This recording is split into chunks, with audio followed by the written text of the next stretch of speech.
Hello good morning सबैजनालाई welcome back to my YouTube channel. सबैजनालाई यो बिहानी वेलकम गर्न चाहे मेरो युट्युब च्यानलमा। अनि तपाईँहरू सबैजनालाई धन्यवाद जतिजनाले हेर्नुभयो मेरो च्यानललाई अनि लाइक गर्नुभयो, सब्सक्राइब गर्नुभयो। एकदमै आभारी छु, म एकदमै धन्यवाद दिन चाहन्छु सबैजनालाई। अनि अर्को कुरा, यो भिडियोको सँगसँगै मैले चाहिँ अहिले भर्खरै एउटा गिफ्टलाई रिसिभ गरेको छु। माया सम्झिन्छु अनि आशीर्वाद सम्झिन्छु। अनि मलाई चाहिँ मेरो प्यारी दिदी हाम्रो कौशला दिदीले म सधैँ हिँडेको देख्नुहुन्छ है, प्राइमेरी दिदीसँग हिँडिरहेको हुन्छु। उहाँले चाहिँ मलाई यति सुन्दर ब्याग, जो मेरो फेभरेट कलरमा पनि ब्ल्याक एन्ड व्हाइट, अनि ब्ल्याक चाहिँ म एकदमै फेभरेट कलर हो। अनि मलाई चाहिँ यो गिफ्ट दिनुभएको छ, म एकदम खुसी भएँ। किन भन्दाखेरि नि साथीहरू, मायाले सानो कुरा पनि सम्झेर जो कोहीलाई दिन्छ भने चाहिँ ठुलो आश राख्दिनँ कि म चाहिँ। अनि एकदमै खुसी हुन्छु, म एकदमै ह्याप्पी फर द्याट, म एकदमै खुसी पनि छु।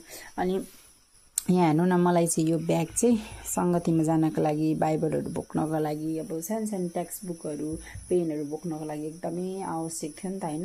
अनि त्यही कारणले गर्दाखेरि थ्याङ्क यू सो मच दिदी। अनि साथीहरू, यहाँनिर चाहिँ मैले अघि तपाईँहरूलाई भिडियोको सुरुमा भन्दै थिएँ, मलाई चाहिँ दिदीले गिफ्ट दिनुभयो यो ब्यागमा। अति नै प्रसन्न छु, खुसी छु त भनि नै हालेँ। तर त्यो ब्यागभित्र चाहिँ मैले हेर्दैछु, अझै त्यहाँ चाहिँ यसरी लेखिदिनु भएको रहेछ, जसले चाहिँ मलाई एकदमै इमोसनल पनि बनायो, प्लस ऊर्जा पनि दियो होइन साथीहरू। यहाँ चाहिँ यसरी लेखेको रहेछ कि हामी दिदी बहिनीको माया भनेर लेखेको रहेछ होइन।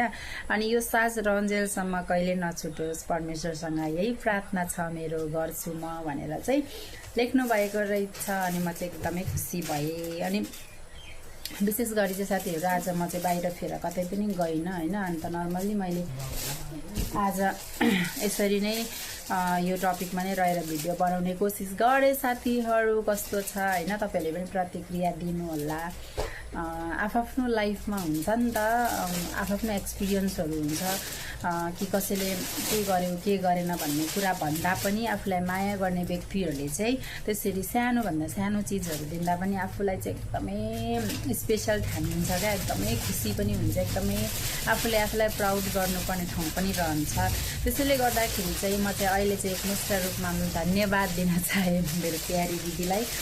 अनि मैले चाहिँ के कस्तो सपोर्ट गरेँ, के कस्तो गरिनँ भन्ने कुरा मलाई थाहा छैन, तर जहाँसम्म लाग्छ उहाँहरूको माया र सम्झना चाहिँ एकदमै छ। अनि म एकदमै खुसी पनि छु यो कुरालाई लिएर। अनि चाहिँ साथीहरू, अब आगामी भिडियोहरू हेर्दै गर्नु होला। अनि आजको भिडियो चाहिँ सर्ट एन्ड स्विट रहनेछ। Thank you. अनि भिडियो चाहिँ सर्ट आउँदैछ, किन भन्दाखेरि चाहिँ आज त्यस्तो विशेष केही पनि थिएन होइन। अनि मैले चाहिँ घरमा नै बसेर यो कुराहरूलाई समेट्ने कोसिस गरेँ।